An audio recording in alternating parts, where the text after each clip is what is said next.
Aloha! Sorry for the interruption of the fifth series of our podcast. Welcome to Legends, a limited number of episodes featuring iconic surfers, shaper of our surf history. We hope you're going to enjoy them. I have to say, it was a true honor for me to interview them. Aloha! Welcome to the seventh episode of our Legends series. Today with us from California, Australian 1973 World Surfing Champion Jan Cairns. We discuss with him about being a world champion and his legacy, future of surfing, his amazing career, and much more.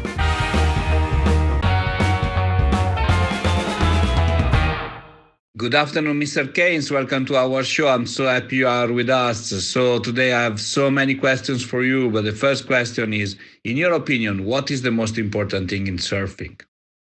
It actually made me think back to 1968, the shortboard revolution. I went from a 9'6" surfboard to an 8-foot V-bottom. And then in 1976, it's just 8 years that we went from longboards to shortboards and we had a world tour. And I went, oh, wow, that's a very, very short period of time. It seemed like a long time at the time, but it's a very, very short period of time. And then since that time, the number of sports that have spun off from that original surfing, whether it's bodyboarding, whether it's sailboarding and kiting and foiling and all stand-up paddle and now wake surfing, all of these things are derivatives of surfing. What's the most important thing in surfing for me is the revelation that there is so much more to surfing than this very, very narrow channel that I had been in. And so therefore, I just become more accepting and celebratory of all of these other people doing amazing surfing. And it really opened my eyes and changed my life, because, wow, all of this stuff, they're all riding waves and it's all good. But it's quite of important for you, the reflex, if I will understand that the surf in general, and you contributed actually in actively in make surf history. We can say that, right? Well, it was really interesting. I was in the Canary Islands coaching Sean Pointer at an APP World Championship stand-up paddle event. And there was this really nice Italian guy with long hair and everything. And, so I just became friendly, and then I became friendly on Instagram, and he stand-up paddled. And then I see he's kiting. Now he's kite foiling. And then I go, well, where do you live? And he lives north of Venice. Okay. North of Venice at the very, very top up there near Croatia and stuff. And I go, how could there be waves? That sometimes there's waves where people can surf. But in the meantime, they kite or they stand up paddle and they do these things. So the idea that we're just in the Pacific Ocean or the Atlantic Ocean or the Indian Ocean is not true anymore. Surfing is in every piece of water. And that's when I just went, wow, this guy. So the last few years have been really eye-opening for me. And now, because I'm more open to this stuff, I deliberately reach out to people because I just want to understand the story of what's going on. There are surfers going in surf contests and paddling and doing all of this sort of stuff. And I find that so interesting that in every piece of water in the world, there are people riding some sort of a board thinking that they're surfers. Yeah, it's actually very, very interesting conversation. And like if you want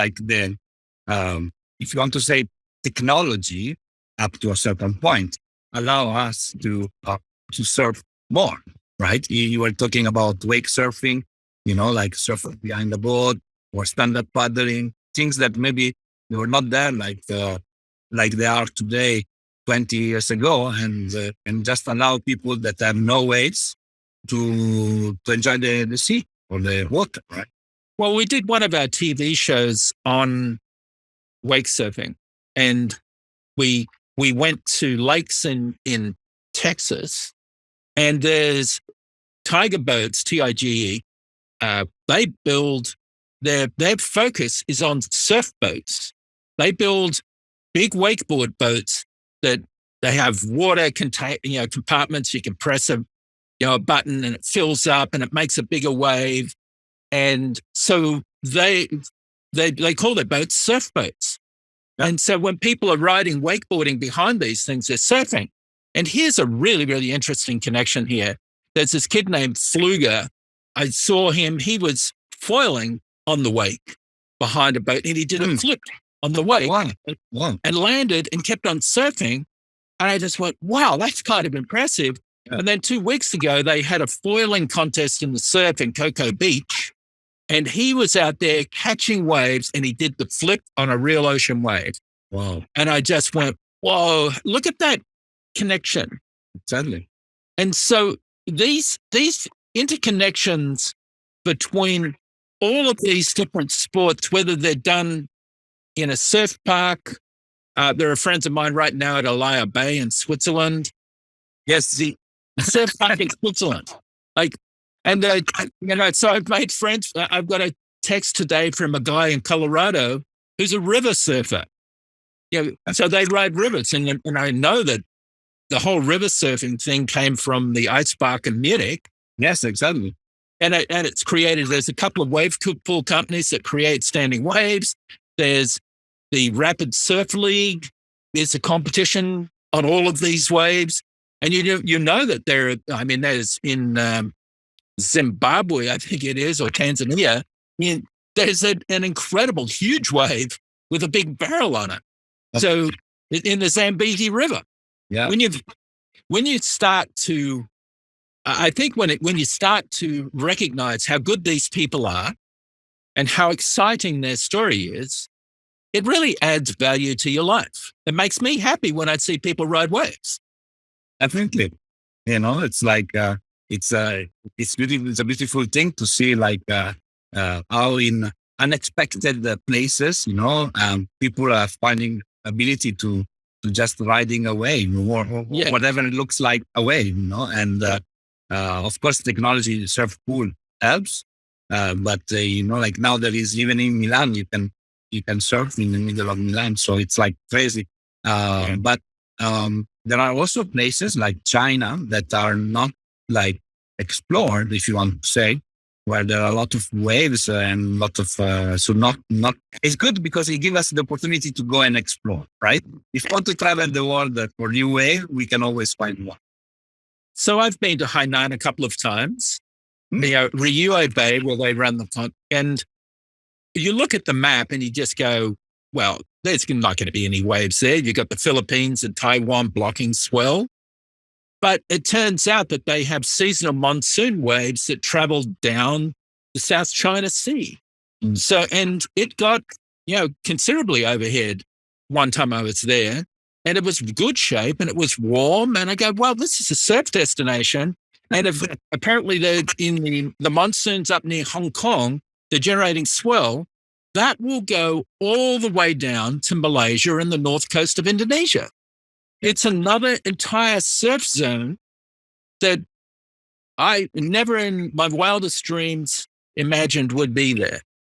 And, there is also a lot of competition now that about where, when, and where surf started. Because, of course, the Hawaiian theory, then there is the Peruvian theory. And now there is one Italian guy, his name is Nick Zanella, that wrote this book, The Children of the Tide, that is saying there is a Chinese theory where, it's a very interesting book, it's in English, and that basically is saying, there was river surfing back then, and he went and he documented the whole thing, and so there is a lot of willingness of appropriation of who was the first one. Well, we don't care, right? But a lot of people do. Now you're talking about anthropology, and you're talking about, the tracking of languages and all of these things. And, I've seen those guys ride those reed boats in Peru. It's unbelievable. And, it's a fishing craft. But where they do it in northern Peru, they have to paddle out through the surf, and it's inevitable coming in, you're going to catch waves. And so I mean, that's been going on for thousands of years. So Thor Heyerdahl sailed a reed boat to kind of prove the theory that it came from Latin America across to. So who is right? I don't know. We don't take my choice is to celebrate it all. Sadly. We say we have to celebrate surf history. We have to celebrate surfers, in the end. We don't want to have like competition or a winner on that, We leave it to the competition to the pros, not to the history. Well, we all win. Exactly. Let's all win. It's much better when we all win, right? But I don't know if everybody will be agreeing with me, but nevertheless, that's my position. So I'm actually very interested in your first proper surfboard. So we go back in the years. What was like the first one that you bought for yourself or that somebody gave to you as a present? Do you still remember that more? And by the way, by any chance, do you still have it? Well, I don't have it. Okay. I lived in Avalon in Sydney, and my parents were very, very resistant to me being a surfer because surfers had such a bad reputation in Australia. So in 1965, my father had a job in Western Australia. I was still in Sydney, and my brother and sister and my aunt chipped in to buy me a surfboard for Christmas of 1965. It was a 9'7" Dale, very, very heavy, wooden nose block, a wooden tail block, just a big old board, but it was mine. And then in January of 1966, we got in our Falcon and drove across country from Sydney to Perth, which in those days, the main highway through South Australia into Western Australia was 1,200 miles of dirt road. Oh, and it was potholes, dust, the whole thing. And so my Dale surfboard was on the roof of the Falcon driving across the country in 1966. And we pulled up. My dad had rented a house in Perth at a town called Cottesloe. We were 5 houses from the beach of a surf spot called Isolated. And so I transferred my life from Sydney to Western Australia and started to surf like every morning, every evening, the whole thing, and started to get good. And because I got good and because I got adopted as a West Australian, and therefore my entire surfing career sort of emanated from Western Australia. But it's amazing that you're saying 1966 and then 1973, you won World Championship. So it's like 7 years. Yes. 7 years, very, very intense. I won it was 1967. I won a state championship at my local break. Okay. Because I put in a lot of hours. Trust me. In school holidays was 8 to 10 hours a day surfing. Eat, surf, eat, sleep. My life. There was nothing going on. So I put in a lot of time. So I competed in 1968 was my first time to an Australian championship. And it was in Sydney. So I flew across back to Sydney as a member of the West Australian team. And I watched, of course, in the junior division, Wayne Lynch was in the junior division, Batty Trelaw. Wayne Lynch was by far and away the best surfer in the world at that young age. But we grew up on a diet of Nat Young and Midget Farrelly.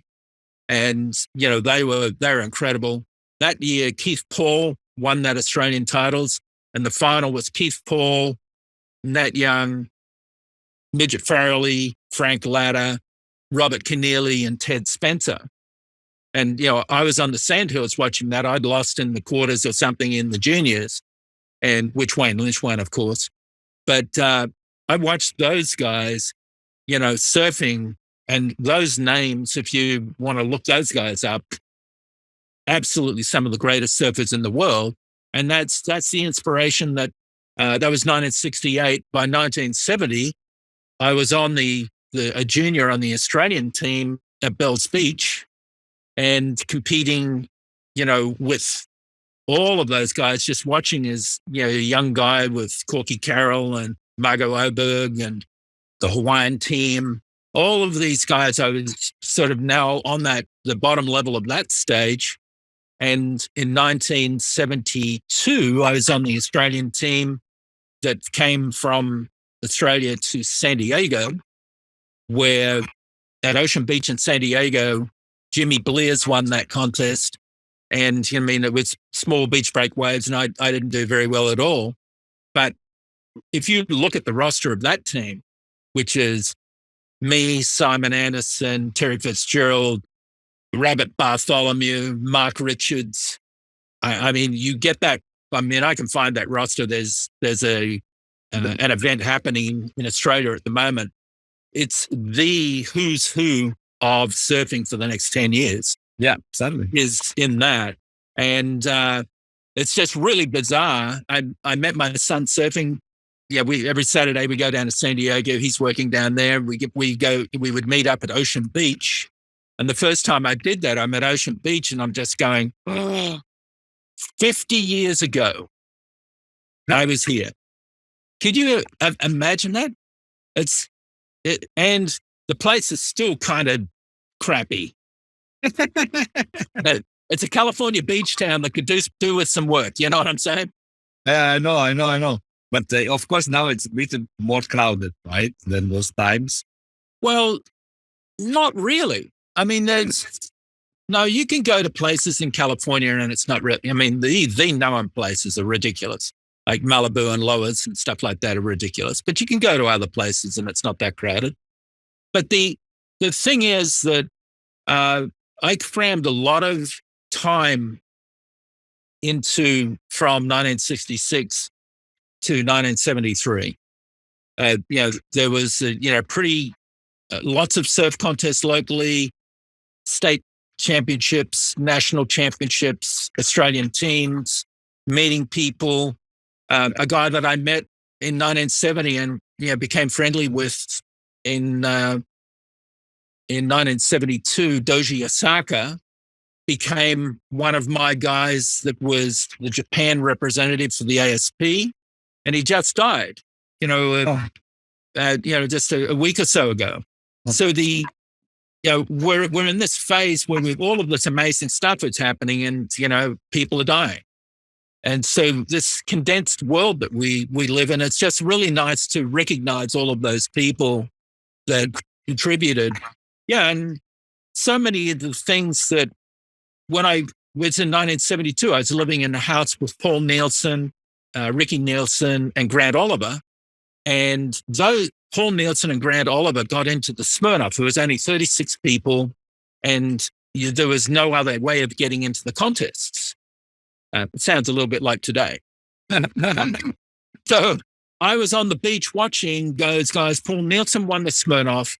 Grant Oliver was third, and I knew that I surfed as well as them, and which got proven the next year with the Smirnoff, which was accepted in our world as the World Championship, when I was third alternate, and I had $150 to stay the winter. Oh, okay. And I used $100 for my entry fee for the Smirnoff. And that was gambling my winter's stay based on that. And I was third alternate and I got a chance. And those guys were fools. They put it out at Lania Care at 10 to 12 feet, long right-handers, incredible waves. And it was just it was so easy. I just went out the back, caught the bombs, rode them all the way through to the end, and went out there and did it again. And it was got through heat after heat. Now I'm in the semifinals. I'm making money. And then that afternoon, I won, had $5,000, and I'm world champion. Amazing. Kind of fun. And you had the additional motivation because otherwise You had to go back home, or maybe. Oh, yeah. The sense of how on the edge we were, how poor we were when we grew up, how hard it was to struggle for us to, if I wanted to go to South Africa and compete, I'd go and borrow the money so I could buy my ticket. My first ticket from Western Australia to San Diego was $2,000 in 1972. A lot of money. Huge amount of money. Wow. Huge amount of money. So the risk that we took, did this make sense? No. So when I see people, I can't go on the QS, it's too expensive, I'm just thinking to myself, dude, then you don't care enough. And if you don't care enough, you don't have the force of your entire will driving you to succeed. Sadly. So therefore, don't go. I guess what you mean. That's what you mean. In fact, last week I was speaking with Felipe Pomar, so 1965 world champion, and he told me, Alessandro, at that time we were getting trophies. We were not making money with trophies, we were what we would do, and definitely a lot of things have changed versus today. But I'm sure I agree with you. If the drive is not there, if the care is not there, then you cannot have like a spoon, the spoon feed you on everything. Or you need to. No, it's, today, the magic of our world is that we can create our life around our dreams. And so, I have 20-year-old boys. These are the stories. Like, do amazing things. Don't be afraid of failing. Do, try things. Dream of what's the biggest dream you could possibly have. Because I know that those dreams can come true. Yeah. And, because I've actually lived one. The idea of this opportunity for all of us in the world, and it's easier today because the world is a smaller place. It costs less money to travel. There are more people that are willing to host you. You can market yourself in social media. You can do all sorts of incredible things. I mean, when I won contests in Hawaii, it was a big deal for me to do a reverse charges phone call back to Australia because of how much it cost for a foreign phone call. And now you can use WhatsApp. WhatsApp, it's, let's do a video call on Zoom, Yeah, it's crazy. No, but I actually agree. You say very important things, and maybe the society of today, maybe we go a little bit psychological, but the society of today is like, I want to be famous in 1 second. I want everything today, and maybe people do not have that drive for success that was there when maybe everybody had less, but more meaning. So I get what you're saying, and I totally agree. I wish, we could bring back, a more mature approach to. Yeah. Well, it's, who knows? I mean, it's, I'd see so many young surfers get given so much young that it takes away that drive and ambition and hunger. Yeah. And then they get to a certain level. I mean, you just see so many, the way the surf industry, if you're not about to make the CT at 18, you get cut. And so suddenly you're making, $200,000-300,000 a year, and next week you're making nothing. Yeah. And what happens? And so it takes away that self-reliance, that ability for people to actually do great themselves. You've got to learn those skills to navigate life. Yeah, life is up and down. If you don't have that confidence that you can pull out of your tailspin, people struggle. Definitely. I agree with you. But it goes back to the maturity, each one is mature in a different way. Yeah. And, but, I think, with the power of like tools like this, a podcast, with the power of conversation, with the power of talk and discussion, maybe, some people, some young surfer, they can be like, oh, okay, let me try, let me try in a different way than just the Instagram way, that is the fastest one. So you were talking about legendary names. Some of them I had the opportunity to interview as well. So I'm very happy. But among them, among all the surfers that you met in your life so far, was one meeting that was particularly meaningful? Well, you've got to look at geographically, Western Australia is far away from everywhere. It's separated by the Nullarbor Plains and desert from the east and west coast of Australia. And then it was very much small town mentality that, for me to become accepted as a West Australian was like a big deal. My parents were never really West Australian. But we had this big chip on our shoulder about the eastern states, which is Melbourne, Sydney, and Brisbane. I didn't know there was so much competition between the two. Yeah, it's sort of like, all right, well, so when we arrived, it was all of the surf media was there, all of the big surf contests were there, all of this, everything that happened in surfing happened there. And so for us to actually come and thrive and prosper.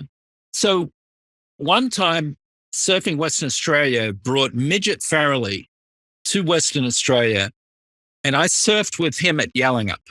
And Midget Farrelly was the first world champion, 1966 in Sydney, and he also won in '65 the Makaha contest.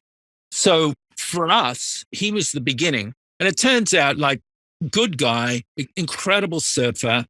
I started riding his surfboards, and I went to his factory in Brookvale, and that guy had the most beautiful, perfect surfboards, because every aspect of making a board, like if you shaped this thing, it had to be perfectly shaped. There had to be no scratches in the foam. If you were going to glass that thing, it had to be perfect. Every step in the way of making surfboards in Midget's factory was like perfection. And so he was the guy that had most impact on me, to get recognition from someone like Midget Farrelly was pretty amazing, and built my confidence. But also to learn from him, surfboard building, the quality, you have to be perfect. So to live your life like that is kind of challenging. And so, but it sets a milestone. And then what happened was there was the magazines promoted the new era, and it was Nat, Wayne, and Ted. And Nat's surfing was so explosive, and his attitude of animal, when you watch The Hot Generation and Evolution, it's two major movies that influenced the Australian surf psyche. And, that was, so you have Nat Young, Ted Spencer, Wayne, you've got George Greeno's come out, and he's doing top and bottom turns on his kneeboard, and it's the shortboard revolution. And all of that's happening at the same time. The movies are getting made by Paul Witzig. John Witzig is the editor of Surfing Magazine, which was the Bible of surfing. All of these things together, I was sort of like witnessing this massive change in surfing. It was radical, the shift from longboards to shortboards. The change of surfing was, and all of this was all happening, and it kind of, those guys sidelined Midget a lot. But Midget went on to tie for first in the 68 world title in Puerto Rico. He tied for first. He lost on a countback to Fred Hemmings. He tied for first in the world contest in Victoria in 1970. And he lost on a countback to what's his name, Ghana. So my point is that midget could have been a 3 or a 4-time world champion. Yeah, of course. Because he was that good, and circumstances just didn't go his way. And but I maintained a good relationship with midget because he was the guy that first recognized me. That was super important, from Really important. Yeah, he was like the Maradona or the Pelé of football today, or Yeah, it's like like, or the Candy Slaters of Z. yeah. But yeah, there's no, you can't underestimate the power of that validation. And so in my journey going in terms of recognition of other sports, surfing sports, I go out of my way to say nice things about guys that are riding waves on a sailboard in Hukipa, because I look at their surfing and I go, wow, that's amazing. And guys that are foiling and, going out of my way to actually say something positive because it has the effect of validating for them what they're doing and helping. When you're going out there and you go from a foreign country somewhere to do all of these things, it's difficult being an immigrant doing things. No. And so when someone says, wow, what you're doing is really good, I really like it. In our world, there's tons of criticism and not much support. Yeah.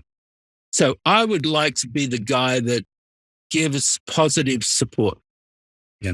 Once again, I have to say, I have to repeat myself, but during this interview, I totally agree with you. It's easier to judge than to just to give the hand, right? And maybe sometimes we just need to give the hand and maybe just be silent, and understand. So, yeah.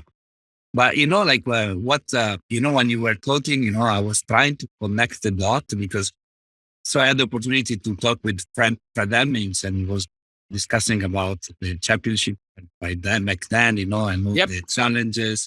And I remember that Australian brand, Keo, what's the name? Keo, it was like the first brand that was produced the board that Mitchell Ferry used to win the 1965 World Championship, and then Matt Young, that again, was all connected. And I had the opportunity also to interview him. And, I will do at a certain point one mix of all these podcasts because it's so interesting how everything was interconnected by then, Yeah, the interconnection. And if you watch the video of the 1968 world title in Puerto Rico, and you watch Nat and Midget and Russell Hughes, and they're surfing, and you watch Reno surfing versus Fred surfing. Yeah, they clearly were at the intersection of leaving one style of surfing behind and a new style of surfing evolving, but it didn't get judged that way. Okay. So, there was judged on the old way, right? It got judged on the old way. Yeah. So, Fred went out the back and caught the big wave and rode it all the way in versus the high performance surfing of Midget Farrelly. And so the result turned out that they tied, but the count back went to Fred. And so, and I'm mature enough to understand that history says Fred Hemming is the world champion. All right. Well, congratulations. That's great. But there's lessons being learned all the way through this. I mean, not being able to get into the Smirnoff because it's not open. The judging criteria. Yeah. All of these aspects all got put in the rule book of the ASP. Yes. All of those learnings. How can we make things more open and fairer for more people? Yeah. Definitely. Oh, again, another interconnection because Because yes, you're right. We also start from that, and I guess also the judges back then, they were not like they didn't have that huge experience. Like we were at the beginning of. No, you go. I competed at events in Brazil where they wouldn't let you see the score sheets, and I knew I'd won, but I lost. Oh my God! Right? But did they cheat? I don't think so. They were just doing what they did. But so the IPS tour was full of stuff like that. And I realized that every country has its own vision of what good surfing is. Yeah. And so it's based on their people and then they're comparing these people that fly in a plane against these guys. And what their vision is that maybe the Brazilians are better than the Australians. But it wasn't an international vision. So when I started the ASP, I created the International Judging Panel, which means that we would indoctrinate judges on what was international surfing. Yeah. And then we would send 4 guys to every contest that was on the ASP, and 3 of them would be on every panel. So there was always 2 locals, but 3 internationals. So that therefore, all of those locals had to surf to the international standard, which changes how they surf and made them better. Yeah. It changed. If you wanted to be a judge, you had to learn from the international judges. See, these small pieces, which exist today, are the kind of structural changes that I put into place in my first year with the ASP. Yeah, much needed, because that at least give clarity on the way things were. So if you want to build a tour, the people that are going to commit to traveling on your tour have to stay motivated and feel that they're going to get judged fairly. Yeah, fair. Yeah. Otherwise, they won't go on the tour. Yeah, correct. I agree. It cannot be just like you're Australian or you're from Hawaii or you're American and it's Brazilians or whatever. It has to be factual, right? So, So in most places like Hawaii, I felt I got judged fairly. Because I won. Okay, that was a good one. My next question is: Do you consider yourself a legend? You know what? No. Okay. No, People refer to you as a legend, surf legend. Well, yeah, no, and I know I've got a pretty good resume. Yes, definitely. But I don't. I really, really like the whole blue collar working man concept, where everyone's equal, and I come into a lineup,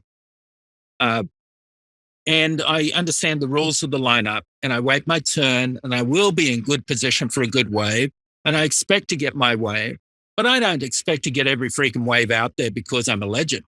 No, okay, yes, definitely. Right? No.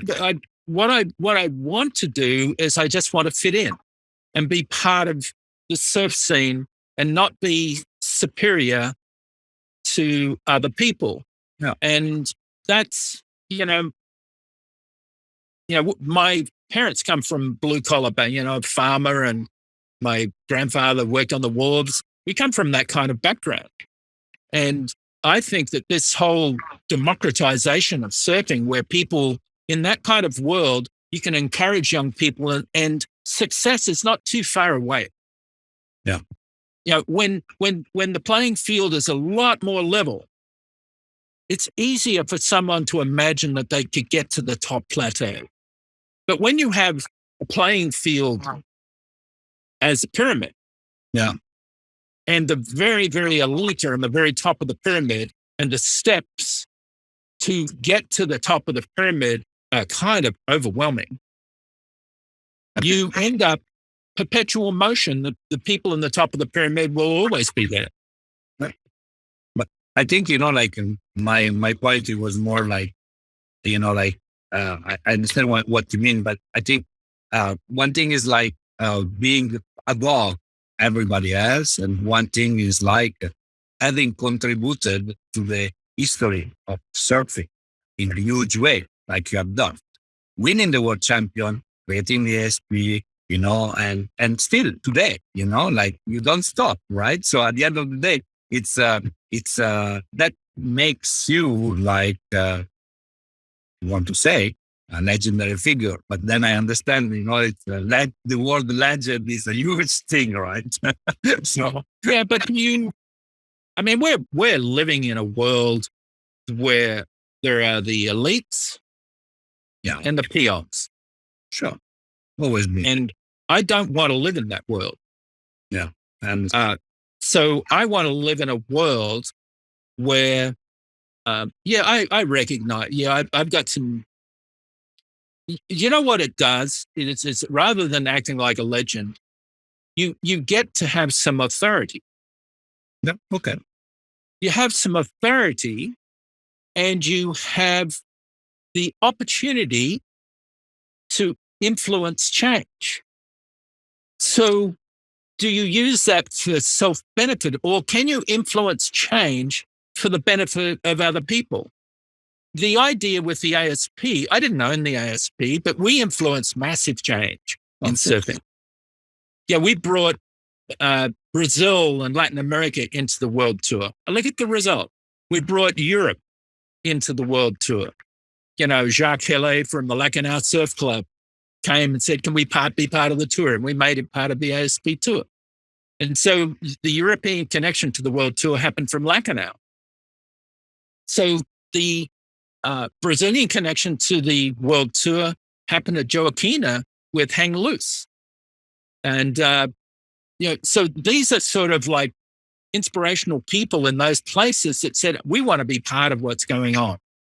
So is that a hierarchical structure, or is it flat, inviting people to join? Yeah, definitely embracing people, and saying, yeah, we got this cool thing we're doing. Come along. At the end of the day, ocean is embracing us every day, right? When we go to surf, Every day. That's it. So I have good friends in Brazil. I have, friends in Europe, and I have the, simply because I don't act like I don't feel like I'm superior. No, of course. No, definitely. No, I don't want to act that way, but I do understand that I do have authority and I do have an ability to create influence. Yeah. You were talking about opportunity to influence, and I think it's a responsibility as well. Yeah. It's the opportunity is there, but you also there is a certain responsibility, from that you have towards like younger surfer, towards surf culture, and towards surf in general. So, like we were saying at the very beginning of our conversation. Yeah, how can you repay the gifts that Midget gave to me? It's hard. No, it's hard. I think, right? But is that a burden or a gift? What do you think? Is a burden or a gift? I have my idea. It's a gift, right? It's easy. We get more by giving than by taking. Definitely. And so we get, so can I just, you make these connections with all of the, and what's so amazing, there are many things about social media that I don't like, and suppression of information and all of those things, yes. All of that I don't like. But what I do like in our world of surfing is the ability to meet new people all across the world and to go, wow, that's really cool. Like you're learning how to stand up paddle surf in the Black Sea. That's really cool. I would love to say that's cool. And if you want any tips on surfing, I'd be happy to help. That right there is the reaching out and just saying something, so I'm friendly with people. A guy that's Baltic Surfscapes. He's got a book on photography in Poland on the Baltic Sea. And sometimes there's some really nice looking waves. Like, isn't that amazing? There's a surf camp in Kamchatka. I was talking to a guy who posted pictures of a video of him in surfing on a surf trip in Iceland. And I went, well, okay, so you're surfing. What do you do with your wetsuits tomorrow when you want to put them on? And he goes, oh, we boil up water and pour it into the wetsuit so to come on pool. Nice. Yeah, so when you ask these questions, because I'm genuinely curious. Yeah. Of course. I'm just interested. It's an inner force. Curiosity is an inner force, and to discover more about other people and life. And it brings actually opportunity, curiosity. But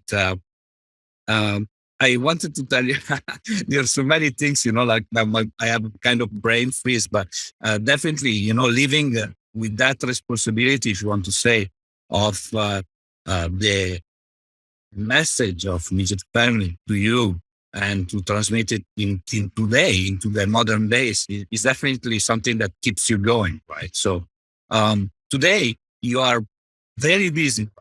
You keep yourself super busy.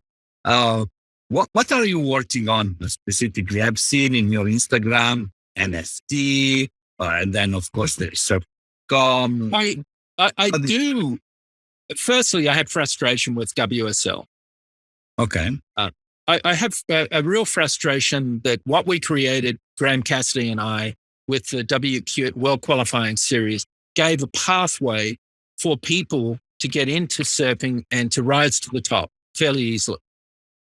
And that the pathway into the very, very top of the World Surf League is much more convoluted, more difficult.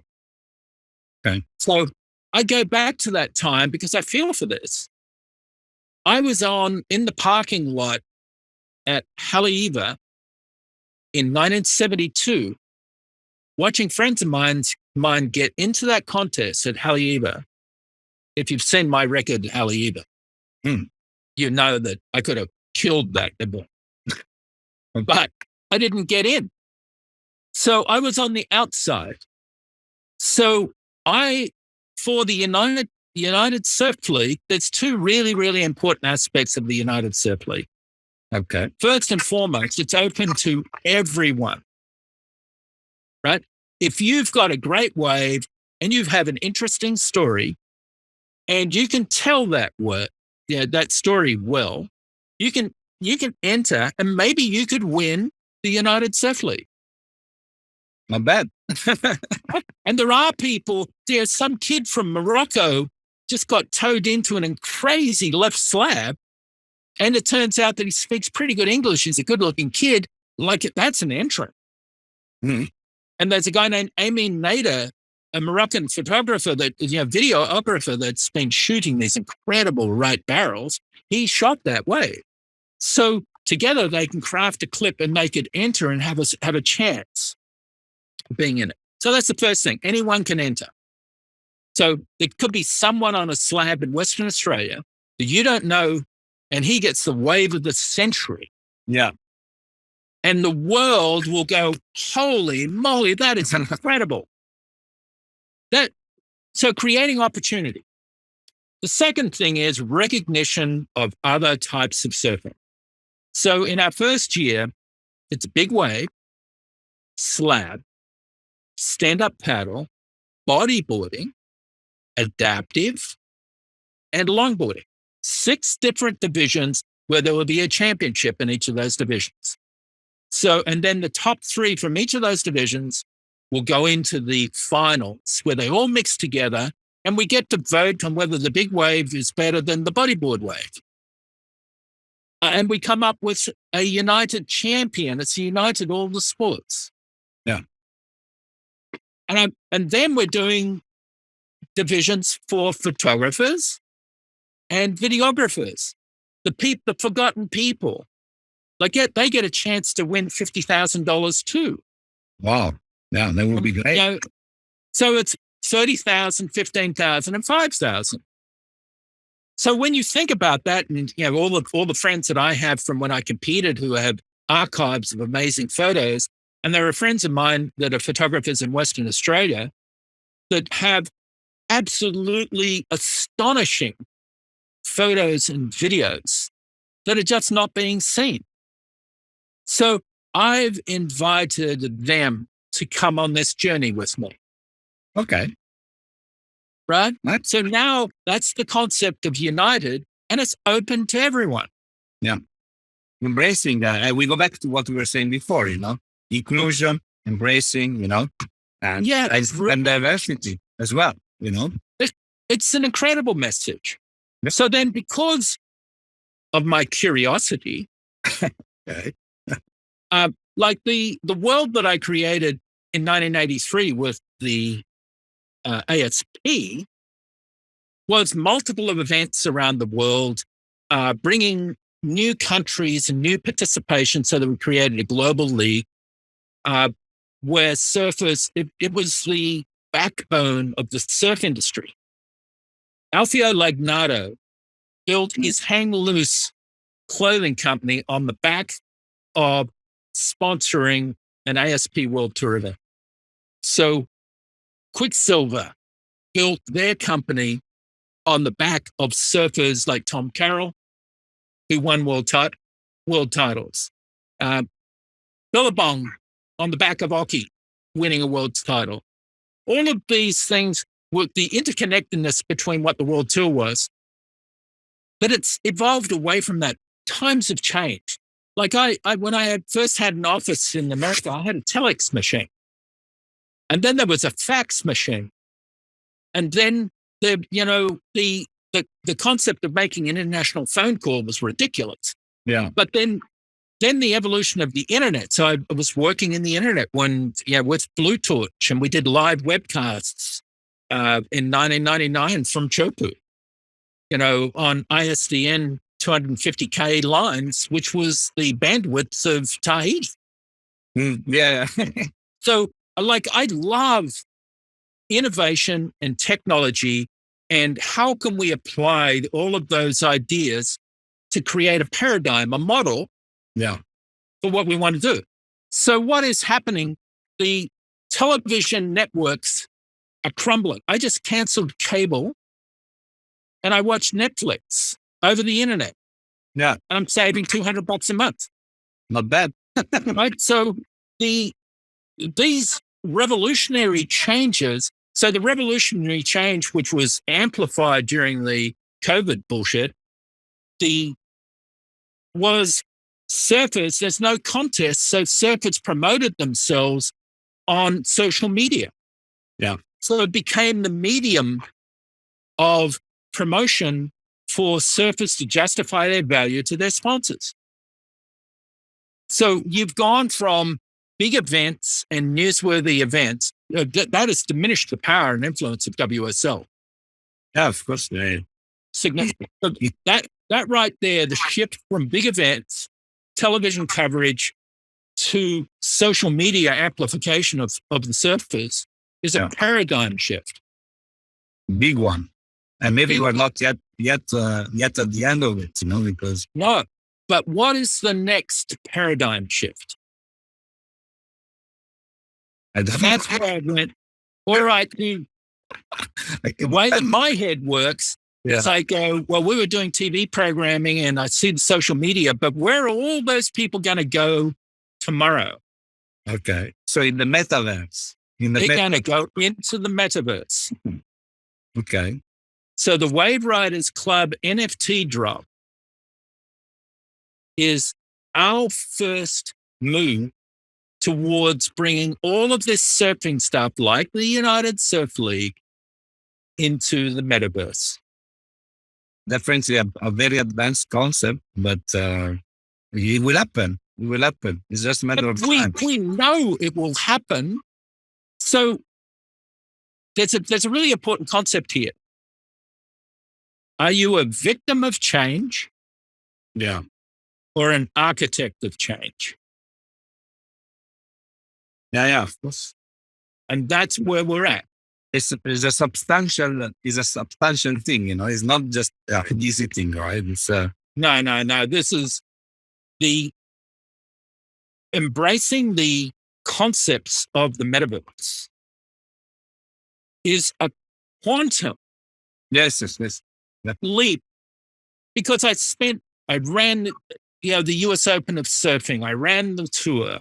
I ran big events. You find your sponsors, you get your entries, you do your TV coverage. All of that sort of stuff is a very, very structured format that it is irrelevant in the metaverse. Yeah, of course. Everybody can be champion.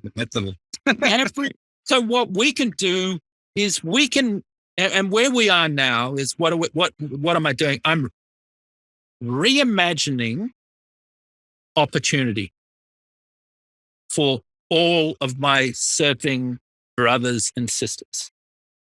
It's interesting.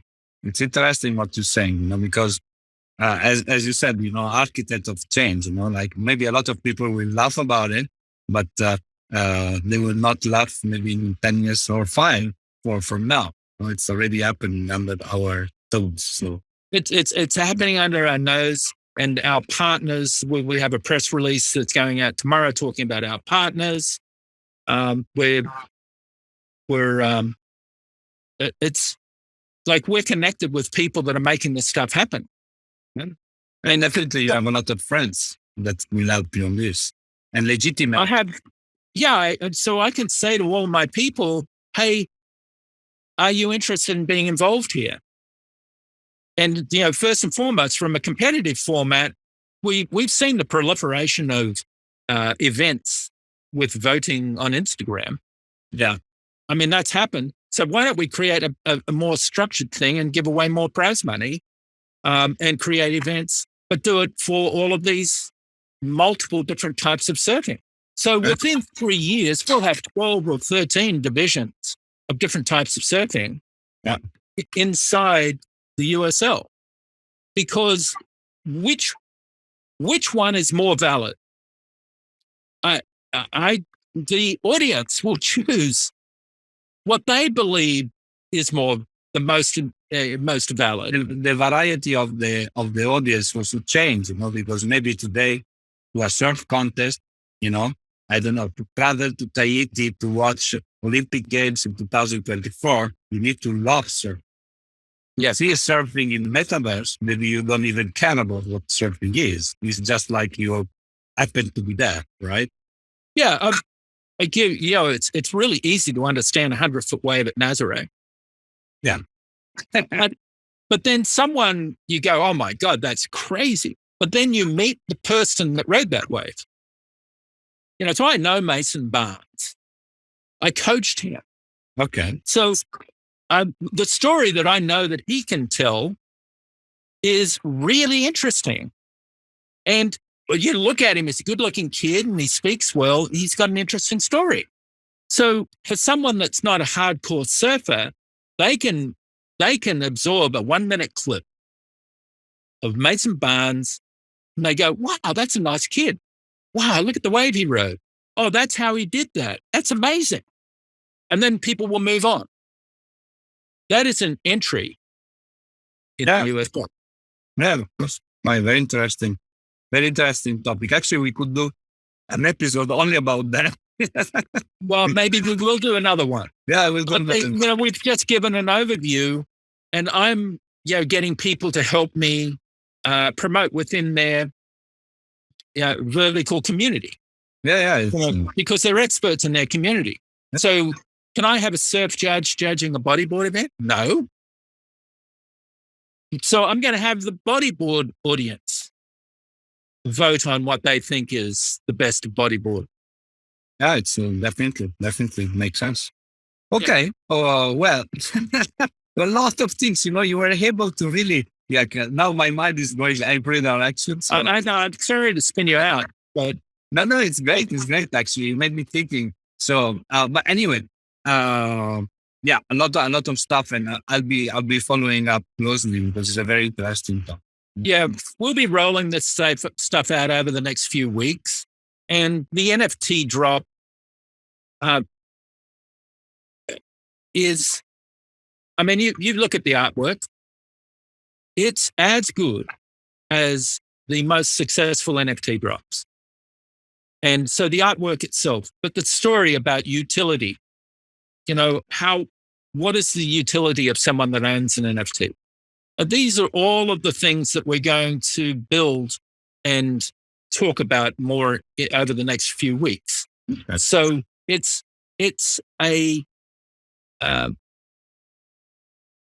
phenomenally interesting. But once many nights I've woken up in the middle of the night and the light bulb just went boom. And I went, whoa, you just blew up a preconception I had. Okay.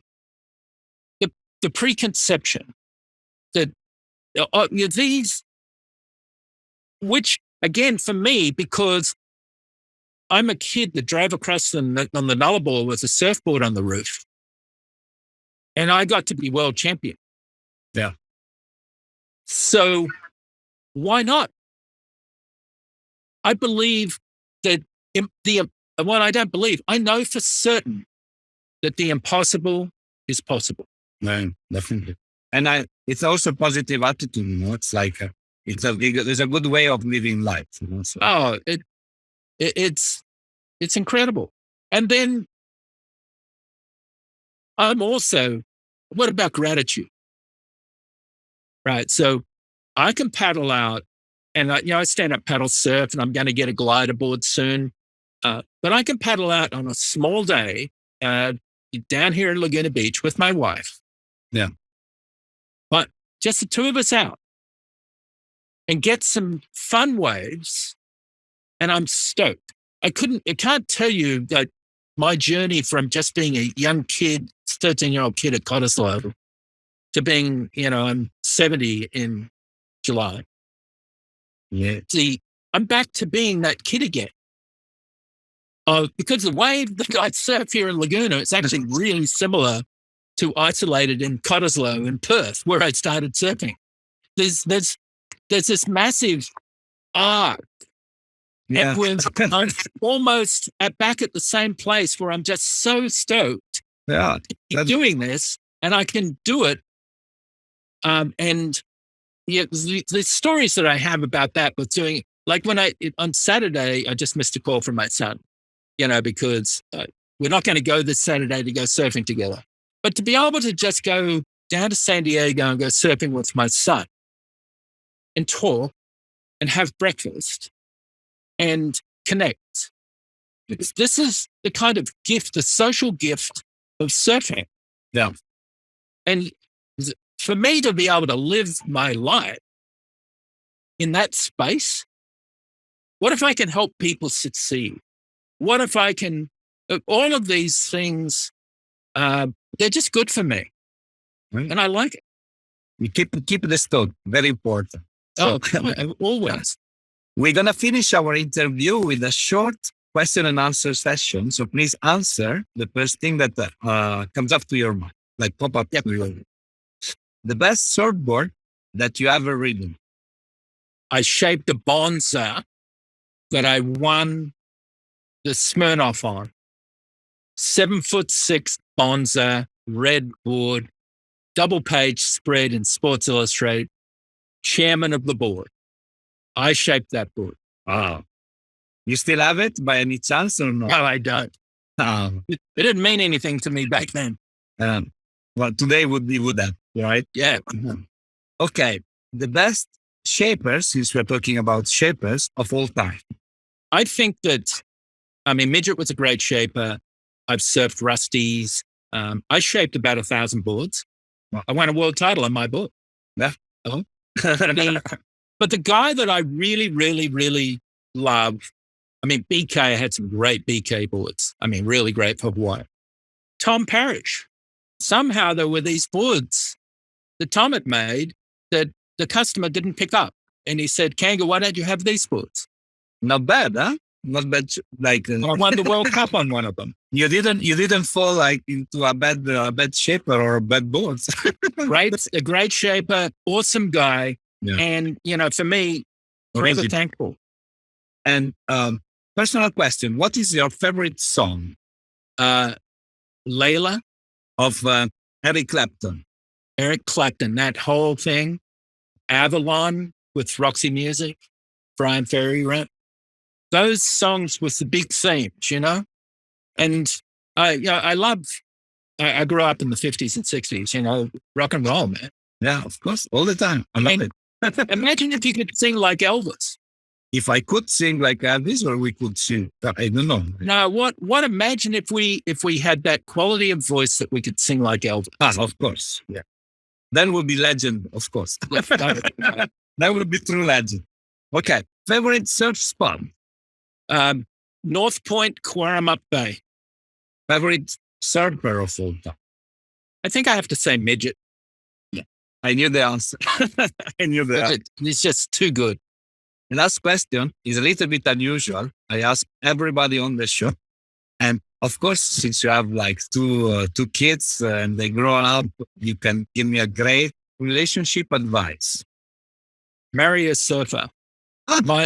Okay. My wife was Alyssa Schwartzstein. She won the ISA. She was fourth in the world in the pros. She wakes up in the morning and looks at Surfline. And we're never happier. If we have relationship problems and we go surfing, suddenly we can figure it out. Yeah. So you have to have both things, like the both passion together, right? Not just marry a surfer and then you like something else. Marry a surfer and be a surfer yourself. Be a surfer together.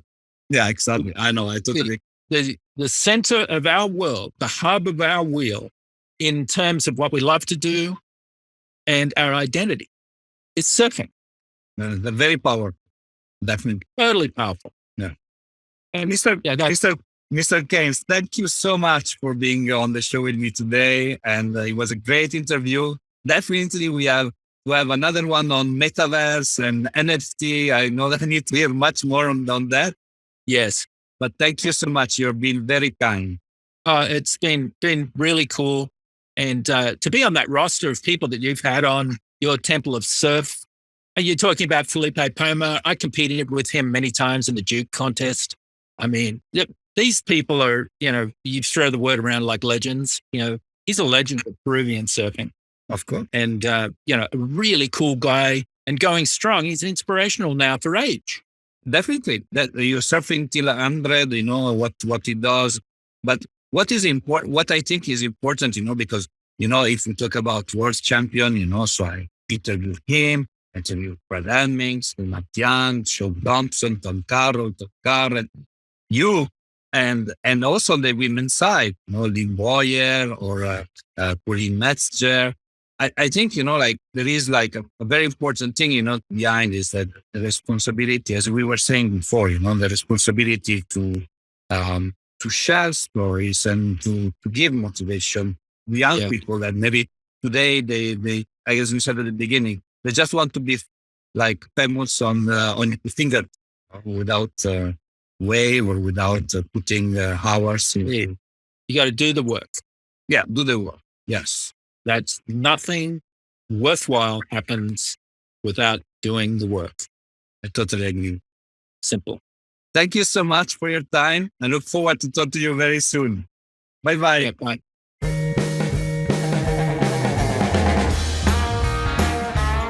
Hi, it's me again. I hope you enjoyed our today's episode. If you want to know more about us, please follow www.thetempleofsurf.com and all our social media.